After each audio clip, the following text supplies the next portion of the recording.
नमस्कार, मैं हूं आपके साथ गौरव राजवेंद्र। बुलेटिन की शुरुआत करते हैं। साधना समूह के द्वारा मोदी सरकार के 11 साल होने पर ताज होटल लखनऊ में कार्यक्रम का आयोजन किया गया है और आपको बता दें कि जिसमें प्रसार भारती के अध्यक्ष नवनीत सहगल शामिल हुए। नवनीत सहगल से हमारे चैनल हेड ब्रजमोहन सिंह रघुवंशी ने बातचीत की है और इस दौरान उन्होंने क्या कुछ कहा, आप भी सुनिए। कोई बहुत ज्यादा अंतर नहीं हुई। ये अच्छी मुझे लगी कि हमारी वंदे भारत अच्छी है उससे जो वहाँ एमट्रैक की चली। तो ये क्या चीजें जो हमारा आम साधारण व्यक्ति है उसकी सोच में भी नहीं थी कि ऐसा भी हो सकता है। और यही वजह है कि पूरी दुनिया, मेरा बेटा वहां पे इन्वेस्टमेंट बैंकिंग पढ़ता है अमेरिका में, वो बोलता है उसके बच्चों से, स्टूडेंट्स जो है वो कह रहे हैं यार हम पैसा बचा के रखेंगे, हिंदुस्तान में इन्वेस्ट करना है, इंडिया में इन्वेस्ट करना है, India is the emerging economy. तो ये माहौल या ये विश्वास कैसे आया? ये सारा विश्वास एक करिश्माई नेतृत्व से ही आता है और उसी से आया है, क्योंकि संस्थाएं तो पहले भी हुई थी, अब भी वही हैं। और जो 2047 में विकसित भारत का सपना, विकसित भारत का लक्ष्य उन्होंने देश को दिया है, अपने सामने रखा है, वो अब अचीवेबल लगता है। अब लगता है कि हाँ वाकई हम 2047 तक दुनिया की दूसरी बड़ी आर्थिक ताकत हो जाएंगे। तीसरी आर्थिक ताकत तो 5 साल में हो जाएंगे। हम ऑलरेडी 4.1 ट्रिलियन इकोनॉमी तक पहुंच गए। हमको 5 ट्रिलियन इकोनॉमी का जो उन्होंने लक्ष्य दिया हुआ था वो हम पूरा कर लेंगे। लेकिन हम दूसरी बड़ी ताकत होने के लिए हमको 10 ट्रिलियन पर जाना पड़ेगा। तो 2047 तक हम वो भी हम पूरी कर लेंगे। ऐसी अब जो परिस्थितियां जिस तरह से चल रही हैं उससे सामने आ रहा है। आपने कभी ये सोचा होगा कि आपके ईएमआई घट जाएंगी? जी, कभी नहीं। आपने देखा पिछले 6 महीने में जी आरबीआई ने अपना रेपो रेट कम किया, अभी उन्होंने सीआरआर कम किया। वो सारा सीआरआर रेपो रेट कम होने से आपकी ईएमआई घट गई। बाजार में पैसा आया तो लोगों के पास खर्च करने के लिए भी है। हमारे यहाँ जो एक बहुत बड़ा एक समूह निकल के आया है, जो कि पहले नहीं था, जो कि गरीबी की रेखा से जो लोग बाहर निकले और जो लोअर मिडिल क्लास में थे वो अपर मिडिल इनकम ग्रुप में गए। तो वो जो एक बड़ा एक समूह आया है मिडिल इनकम ग्रुप का, उसके पास एम्बिशन है, उनके पास आग है आगे बढ़ने की, और उनको जो है ऐसा नेतृत्व मिलता रहेगा तो देश को निश्चित रूप से आगे ले जाएगा। आप देखिए विदेशों में जो हमारे लोग रह रहे हैं आज कितने फख्र से, कितनी वो उससे गर्व से अपने आप को भारतीय बताते हैं जी, क्योंकि भारत का नेतृत्व लोग देख रहे हैं, पूरी दुनिया देख रही है, भारत कहाँ बढ़ रहा है दुनिया देख रही है। तो वो उनको अपने पे गर्व होता है, हाँ हम भारतीय हैं। कितना उनका इज्जत हुआ। आप देखिए कभी ऐसा सोचा था कि साहब यूक्रेन में हमारे बच्चे फंसे होंगे तो उनके लिए स्पेशल जहाज जाएगा, या कोविड में हमारे बच्चे फंसे होंगे उनको जहाज स्पेशल भेज के लाया जाएगा। क्या है ये जो एक इंसानियत का एक मूल वो है कि आप इतना बेहतर और इतना अंदर तक सोचते हैं कि भाई हमारे किसी नागरिक को किसी प्रकार का कष्ट ना हो। सरकार नागरिकों के देखभाल के लिए है, सरकार गरीबों को आगे बढ़ाने के लिए है, परंतु उसके साथ साथ सरकार को तरक्की के लिए संसाधन भी जुटाने हैं। तो उन संसाधनों को जुटाने के लिए इंडस्ट्रियल इन्वेस्टमेंट बहुत जरूरी है, निजी निवेश बहुत जरूरी है। अब बहुत लोग बात करते हैं, मैं बताता हूँ, यहाँ भी कहना चाहूंगा, पिछले 10-11 साल में देश में निजी निवेश करने वाले जो हमारे निवेशक हैं उनकी संख्या कितनी बढ़ी है।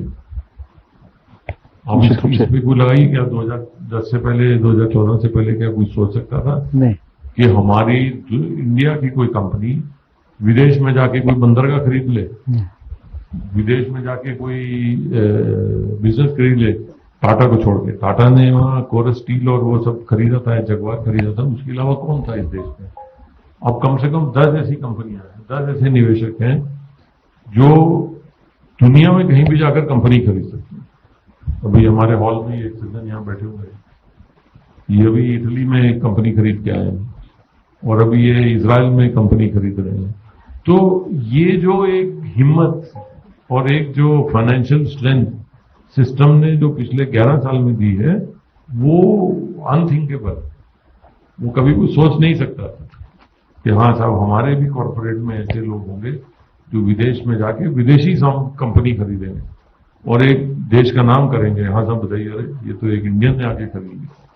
आपको एक चीज और बताऊं, अभी जो मुझे अभी पता चला, मैं अभी जब वॉशिंगटन और न्यूयॉर्क गया था कि न्यूज़वीक मैगजीन, आप जी तो न्यूज़वीक मैगजीन को भी एक इंडियन ने खरीद लिया, एक भारतीय ने उस मैगजीन को खरीद लिया। वो भारतीय वहां से न्यूयॉर्क से वो मैगजीन चलाते हैं। तो ये 11 साल का परिवर्तन है। ये 11 साल का परिवर्तन हर आदमी महसूस करता है, वो बोले ना चाहे जी, वो अपनी राजनीतिक प्रतिद्वंदता या राजनीतिक मजबूरियों की वजह से सामने पब्लिक में कुछ भी है, लेकिन अंदर अंदर उसको भी मालूम है हाँ यार परिवर्तन तो हुआ है, ये प्रगति तो देखने को मिली है, ये चेंज देखने को तो मिला है। तो ये एक देश में जो माहौल बना है, उसके लिए हमारे देश का जो माननीय प्रधानमंत्री नरेंद्र मोदी जी के रूप में जो नेतृत्व, मैं तो उसको कहता हूँ करिश्माई, साहसिक और कड़े फैसले लेने की हिम्मत रखने वाला और उन फैसलों को जमीन पे उतारने वाला नेतृत्व नहीं मिलेगा। सर एक बात, क्योंकि आप हमारे जो तमाम लोग यहाँ बैठे हुए हैं, खासतौर से मैं एक चीज ये भी कहना चाहूंगा क्योंकि हमारे चैनल के माध्यम से करोड़ों के दर्शक आपको सुन रहे हैं, और क्योंकि जो आपने बात की सर, क्योंकि ब्यूरोक्रेट जो बात करते हैं, क्योंकि हमारे पास सुबह से कई राजनीतिक लोग यहाँ पे आए, जो उन्होंने बात रखी सर, निश्चित रूप से जो आदरणीय मुख्यमंत्री जो यहाँ के उत्तर प्रदेश के योगी आदित्यनाथ जी हैं, आदरणीय प्रधानमंत्री जी की जो सोच है वो कहीं ना कहीं मुख्यमंत्री द्वारा ही उसको जमीन पर लाया जाता है। लेकिन आज भी जो राजनेता है वो असल उस जमीन की वो व्यवस्था, वो ये कहता है कि हम यहाँ पे आगरा एक्सप्रेसवे बनवा देंगे, लेकिन उस जमीन का अधिग्रहण करना, एक एक किसानों से उनसे बातचीत करना। सर मैंने 2010 का भी वो दौर देखा था जब हमारे भट्टा परसोल में बहुत जबरदस्त वहां पे किसानों का आंदोलन हुआ था।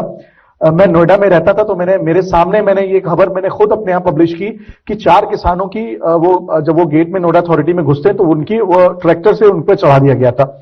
इस तरह की घटनाएं हुई थी।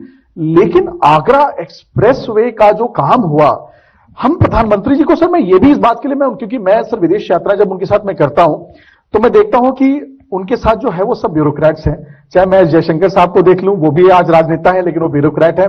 मैं जी डोभाल साहब को मैं देखता हूं वो ब्यूरोक्रेट है यहाँ पे। तो कहीं ना कहीं ब्यूरोक्रेसी पे उनका एक बड़ा भरोसा, और ब्यूरोक्रेट जो होता है सर वो जमीनी लेवल पे काम करता है। और मैं अपने दर्शकों को एक बात जरूर यहां अवेयर कराना चाहता हूं, इस देश में पहले ऐसे शख्स हमारे साथ बैठे हैं जिनकी जो काम के दौरान जिनका एक्सीडेंट हो गया था, ये देश के पहले इकलौते ब्यूरोक्रेट होंगे जिनको काम के दौरान इनके साथ घटना हुई और उसके बाद भी आगरा एक्सप्रेसवे जो है वो बंद नहीं हुआ और आज सबसे बेहतरीन एक्सप्रेसवे है।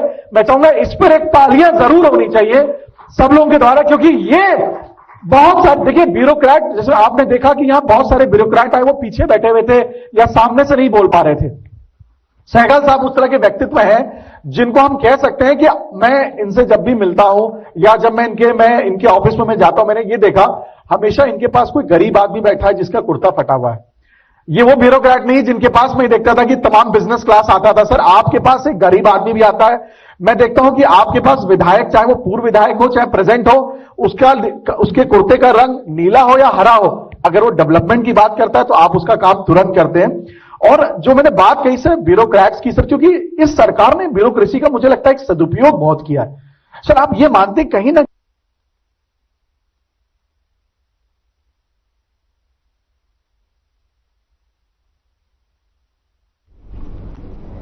साधना समूह के द्वारा मोदी सरकार के 11 साल पूरे होने पर ताज होटल लखनऊ में कार्यक्रम का आयोजन किया गया, जिसमें उत्तर प्रदेश सरकार के पर्यटन और संस्कृति मंत्री जयवीर सिंह भी शामिल हुए।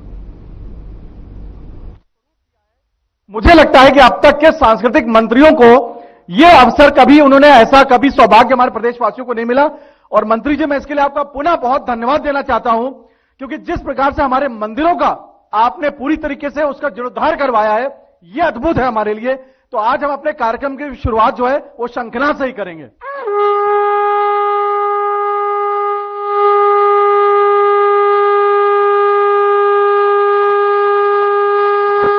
धन्यवाद। अब मैं चाहूंगा हमारे आदरणीय मंत्री जी कृपया मंच पे आए और हम उनसे सेशन की शुरुआत करें, क्योंकि बहुत कम ही अवसर मिलता है हमें जब आदरणीय मंत्री जी ने जो 11 वर्षों में खास तौर से जो काम हुए हैं और जो इन्होंने अपने मंत्रालय में काम किए उसके बारे में आपको अवगत कराएंगे। मंत्री जी, आपका सबसे पहले बहुत बहुत स्वागत है साधना समूह के इस आयोजन में, और आपने अपना समय दिया उसके लिए हम पूरी आत्मा से आपका बहुत बहुत धन्यवाद देते हैं। और हम चाहेंगे कि कार्यक्रम की शुरुआत करें। 11 सालों के लिए कि में जो काम हुए हैं उसके बारे में हमारे दर्शकों से प्लीज बताएं। पहले तो भाई ब्रजमोहन जी को बहुत बहुत धन्यवाद, कृतज्ञता कि आज बहुत सारे साधना समूह के दर्शकों के सामने देश और प्रदेश की सांस्कृतिक और पर्यटन की गतिविधियों को रखने का आपने अवसर दिया। आपका बहुत बहुत आभार, धन्यवाद। जैसा कि सब लोग अवगत हैं कि 2017 से पहले उत्तर प्रदेश की पहचान बीमारू राज्य के रूप में, दंगाई प्रदेश के रूप में,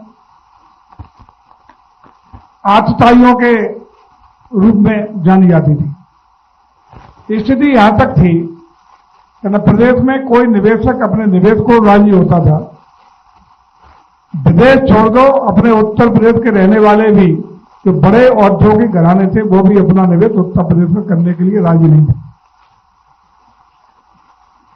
गांव की कनेक्टिविटी हो, शहरों की कनेक्टिविटी हो, या प्रदेश से जो महत्वपूर्ण मार्ग है उनकी कनेक्टिविटी हो, झील सी टूटी फूटी सड़कों से प्रदेश की पहचान थी। बिजली में आपूर्ति में माना जाता था कि कब बिजली आई ये महत्वपूर्ण था, जाने का कोई समय नहीं, बिजली जाती ही थी, थोड़ी बहुत बिजली की उपलब्धता थी। जो पिटता था वही जेल जाता था, अपराधी थाने चलाने का काम करता थे। बल्कि सरकार के गिने चुने हर जिले में एक सुपर सीएम बना रखे थे जो पूरी सारी पावर वहां के प्रशासन की एक्सरसाइज करते थे। उन्हीं के इशारों पर उत्पीड़ित होने वाले व्यक्ति के साथ अन्याय होता था।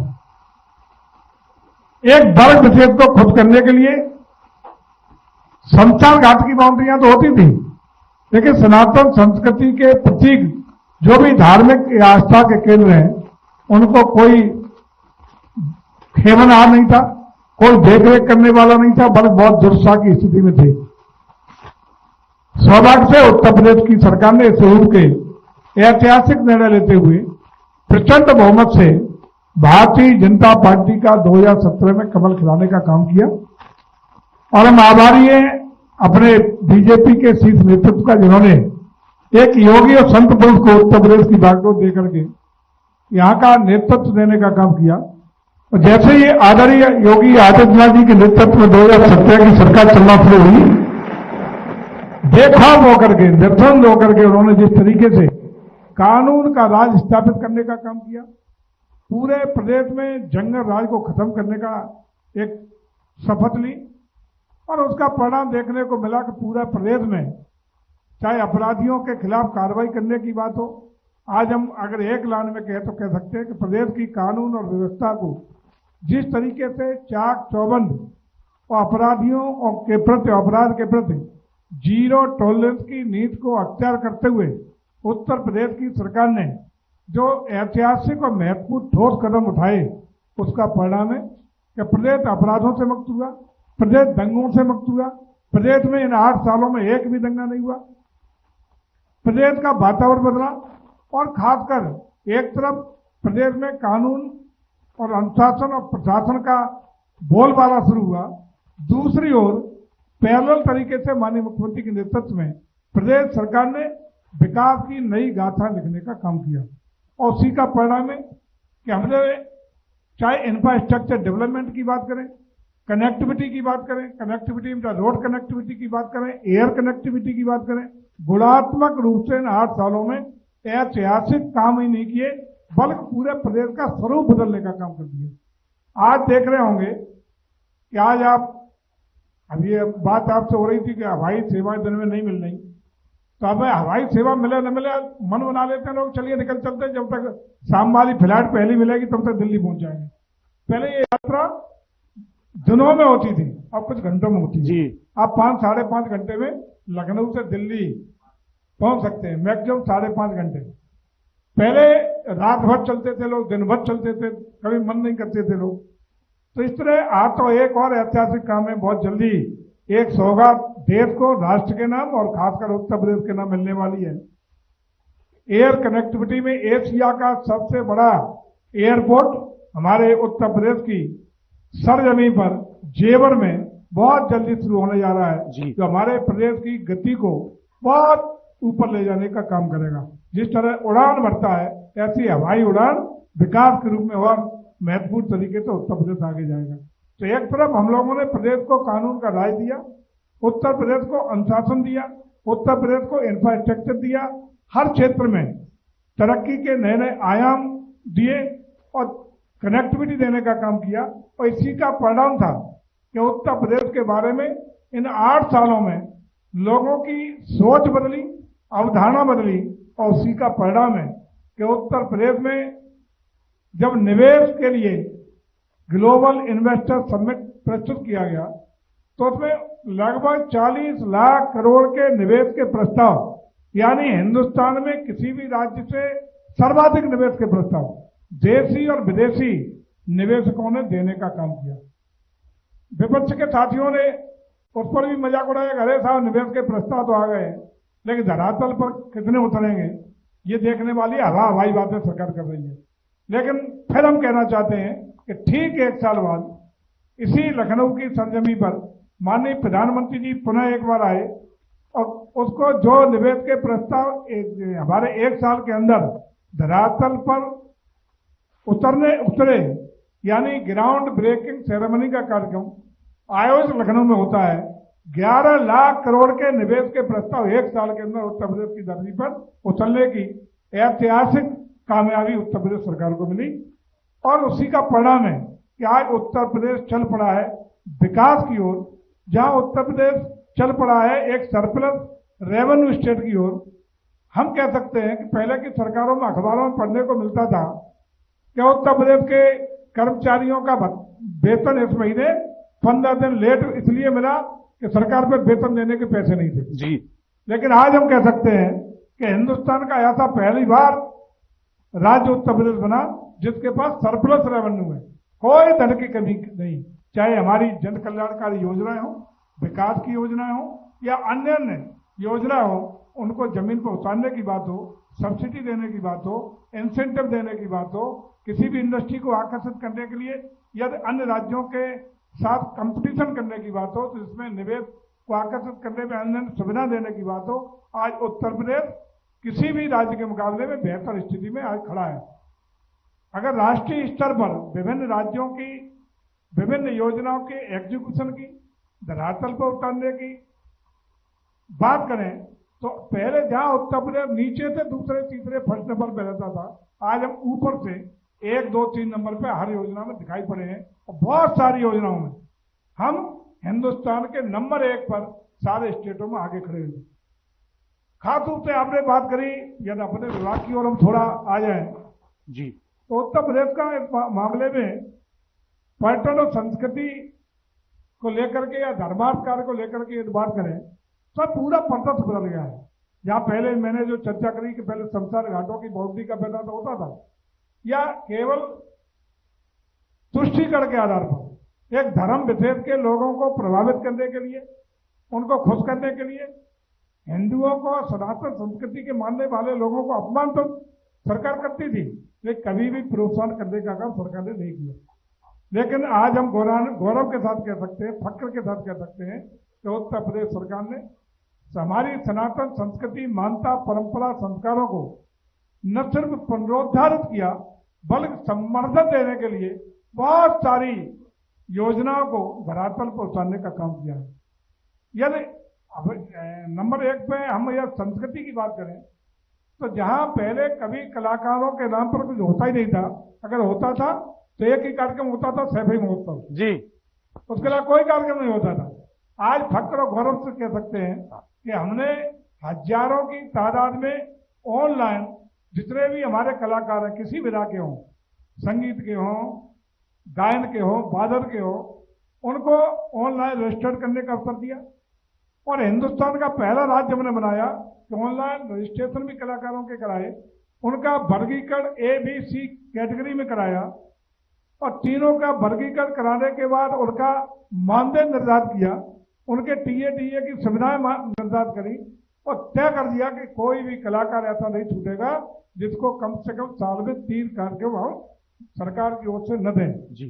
और उसी का परिणाम है कि हम लोग आज एक एक यूनिवर्सिटी में, एक एक महानगर में, बल्कि अब तो गांव तक पहुंचने के लिए हम यूनिवर्सिटी को, डिग्री कॉलेज को, इंटर कॉलेज को, वो जो भी कार्यक्रम करना चाहता है या संस्कृति से जुड़ना चाहता है, हम अपने साथ जोड़ करके उनको प्रोत्साहित करने का काम कर रहे हैं और निःशुल्क रूप से कलाकार उन्हें उपलब्ध कराने का काम कर रहे हैं। प्रयास यह है कि जो हमारी संस्कृति है, हमारा जीवन मूल्य है, वो अगली पीढ़ी तक कैसे पहुंचे। तो हम जोड़ रहे हैं, सारे कल्चरल क्लब बना रहे हैं, उनको उसमें शामिल कर रहे हैं। तो उन डिग्री कॉलेज में, यूनिवर्सिटीज में, इंटर कॉलेज में अपने कलाकारों को भेज करके अपने सांस्कृतिक कार्यक्रम भी करा रहे हैं। नए कलाकारों को, उदीयमान कलाकारों को भी प्रोत्साहित कर रहे हैं और साथ ही साथ अपनी संस्कृति को नंबर 1 स्टूडेंट तक, नंबर 2 उनके अभिभावकों तक पहुंचा करके अगली पीढ़ी को भी भारतीय सनातन संस्कृति से जोड़ने का अभियान पूरे प्रदेश में झमाझम तरीके से कर रहे हैं। कोई धन की कमी नहीं और हम गौरव के साथ कह सकते हैं कि उत्तर प्रदेश का कोई भी टाउन ऐसा नहीं पूरे प्रदेश में बचा है जहां तक हम लोग रीच न बनाए हो। और इस साल तो हम लोगों ने और उसको व्यापक स्वरूप दिया है, पूरे एक एक गांव तक पहुंचाने की योजना के तहत हमने, जो पहले हम लोग जब बैठ जाते थे तो सुबह शाम हमारी संस्कृति थी कि गांव के 10 लोग अलाव लगा के बैठ गए, कहीं बैठ गए तो ढोल मंजीरा बजाए तो भगवान का भजन कीर्तन शुरू हो जाता था जी। अब कल्चर धीरे धीरे आधुनिक युग में सिमट रही है या खत्म होने की ओर जा रही है। उसको पुनर्जीवित करने के लिए हम लोगों ने सभी प्रदेश की ग्राम पंचायतों को वाद्य यंत्र वितरण योजना से जोड़ करके एक एक जो हमारे नवीन ग्राम सचिवालय बने हैं, यहाँ का सचिव वहाँ ग्राम पंचायत अधिकारी होता है, प्रधान जी उसके अध्यक्ष होते हैं, उनको 5-5 वाद्य यंत्र निःशुल्क रूप से हम अपने संस्कृति विभाग से दे करके वो उस गांव को दे रहे हैं, ताकि आज भी उसी कल्चर पे लोग बैठ करके सुबह शाम भगवान का भजन कीर्तन करके अपनी संस्कृति को जिंदा पुनर्जीवित करने का काम कर सके। इस तरह की तमाम योजनाएं, एक और हम लोग कलाकारों को रोजगार देने का काम कर रहे हैं, दूसरी ओर उनके माध्यम से विभिन्न विधाएं को पुनर्जीवित करते हुए गांव तक पहुंचाने का काम कर रहे हैं। और साथ ही साथ ऐसे कलाकार जो जीवन भर संगीत के क्षेत्र में संस्कृति को बढ़ावा देने के लिए अपना पूरा जीवन खपा दिए, बुढ़ापे में जब उनका कोई आय का साधन नहीं है तो हम बुढ़ापे में पेंशन देने का काम शुरू किए हैं, उनको पेंशन भी देने का काम करना है। ये इस तरह के तमाम काम लगातार आगे बढ़ रहे हैं। यदि पर्यटन की हम बात करें तो पर्यटन के क्षेत्र में आज हम फक्र और गौरव के साथ कह सकते हैं, उत्तर प्रदेश के 403 विधानसभाओं में अधिकतर, शायद ही कोई विधानसभा छूटी हो जहां अपनी आस्था के केंद्र, अपने धार्मिक स्थल, अपने सनातन के केंद्र बिंदु को करोड़ों रुपए से वहां पर्यटन सुविधाएं दे करके विकसित करने का काम न किए हो।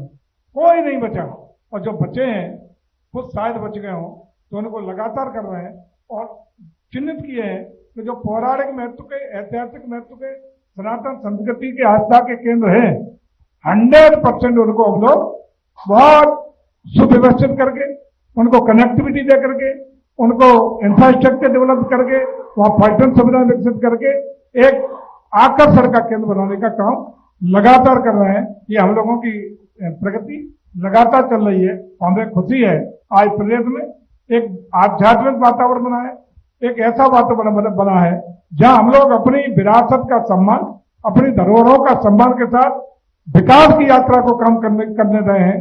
दूसरी ओर कल ही बहराइच में कार्यक्रम आपने देखा होगा, माननीय मुख्यमंत्री गए थे, डंके की चोट उन्होंने कहा कि हम विदेशी आक्रांताओं को महिमा मंडन बंद करेंगे। इनके मेले, इनके आयोजन, जहां इनका महिमा मंडन जो आक्रांता विदेशी रहे, जिन्होंने हमारी संस्कृति को कुचला, देश को लूटा, हमारे सनातन को तहस-नहस किया, ऐसे आक्रांताओं के मेले हम प्रदेश में नहीं होने देंगे। हम अपनी विरासत का सम्मान करेंगे और महाराजा सुहेलदेव जी के 40 फीट ऊंची भव्य दिव्य मूर्ति का अनावरण के साथ साथ उनका बहुत बड़ा स्मारक हमारे पर्यटन विभाग का जो बना था उसका कल लोकार्पण हुआ। और एक झील भी बड़ी सी हम डेवलप कर रहे हैं। तो एक बड़ा आस्था का केंद्र, श्रद्धा का केंद्र और टूरिस्ट प्लेस के रूप में महाराजा सुहेलदेव जी के स्मारक को डेवलप करने का काम उत्तर प्रदेश सरकार करने जा रही है। ये ऐसी चीजें हैं जिनसे कम से कम हमारी सनातन संस्कृति का, हमारी विरासत का सम्मान हो रहा है। और जो आदरणीय प्रधानमंत्री जी बार बार कहते हैं कि हम अपनी विरासत के सम्मान करेंगे और जो आक्रांता है उनका महिमा मंडन नहीं होने देंगे, इस पर आगे बढ़ने का काम कर रहा है। और आज समझते हैं कि उत्तर प्रदेश में इन सब चीजों का परिणाम भी सामने आपके आया है। परिणाम क्या है? पहले 2017 तक जहां उत्तर प्रदेश में लगभग 16 करोड़ पर्यटकों की सालाना की आवक थी, आज दिसंबर। फिलहाल बुलेटिन में इतना ही। नमस्कार।